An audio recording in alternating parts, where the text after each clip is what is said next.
අද අරන් ඇවිල්ලා තියෙන්නේ ඔයාලට ඕන වැදගත් වෙබ්සයිට් එකක්. මේක learnanything.xyz කියන වෙබ්සයිට් එක. මේ හරිය මම පොඩ්ඩක් පෙන්නන්නම්. learnanything.xyz කියන වෙබ්සයිට් එක ඔයාලට පේනවා ඇති. ඉතින් මේ සයිට් එකෙන් ඔයාලට ගොඩක් දේවල් ඉගෙන ගන්න පුළුවන්. ගොඩක්ම IT ආශ්‍රිත දේවල් නම් සෑහෙන දෙයක් ඉගෙන ගන්න පුළුවන් කියලා හිතනවා. IT විතරක් නෙවෙයි සයන්ස් බේසිස් දේවලුත් මේකේ තියෙනවා. අපි උදාහරණයක් විදිහට ෆිසික්ස් කියලා ගහමුකෝ. ෆිසික්ස් කියලා ගෙවුවට පස්සේ මේක ඔයාලට බලා ගන්න පුළුවන්. ෆිසික්ස් මුල ඉඳලා ඉගෙන ගන්න කෙනෙක්ට පටන් ගෙන ඇඩ්වාන්ස් වෙනකම් මේක සෑහෙන ටොපික්ස් දීලා තියෙනවා ඔයාලා ඉගෙන ගන්න. ඉතින් ඔයාලට ඕනි ටොපික් එකක් අපි හිතමුකෝ අපි මුල ඉඳලම ෆිසික්ස් ඉගෙන ගන්න කෙනෙක් කියලා. ඉතින් අපි බලමු try එකක් දීලා. ඉතින් Google දීලා අපි මෙතන account එක select කරමු. account එක වලින් ඔයාලට select කරගන්න පුළුවන්.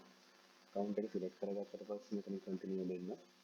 continue දුන්නාට පස්සේ මෙන්න මෙහෙම ඉන්ටර්ෆේස් එකක් තමයි ඔයාලට ඊළඟට එන්නේ. ආවට පස්සේ හරි දැන් අපි සයිට් එකට ලොගින් වෙලා ඉන්නේ. දැන් අපි මේක ක්ලික් කරලා බලමු. ක්ලික් කරාට පස්සේ ටික වෙලාවක් යනවා. මෙන්න මෙතන තියෙන link එක මෙන්න ඔයාලා තියනවා so you want to learn physics කියලා. මෙතන තියෙන link එක මෙන්න ක්ලික් කරන්න.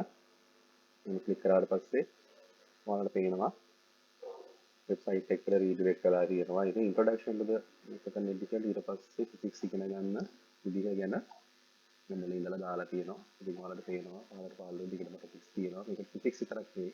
අපි හිතමු ඔයාලට Python ඉගෙන ගන්න ඕනි කියලා. Python කියලා මෙහෙම ටයිප් කරන්න ඉවරයි ඕනි. ඊට පස්සේ ඔයාලට පේනවා මෙන්න ආපහු ඒ වගේම තව සෙට් එකක් වෙනවා සයිට් සෙට් එකක්. ක්ලික් කරන්න ඔය විදියට. Python ඉතින් මුලින් ඉඳලා ඉගෙන ගන්න පුළුවන් විදිය. හරි ලස්සනට සරලව ඉංග්‍රීසියෙන් පැහැදිලි කරලා තියෙනවා.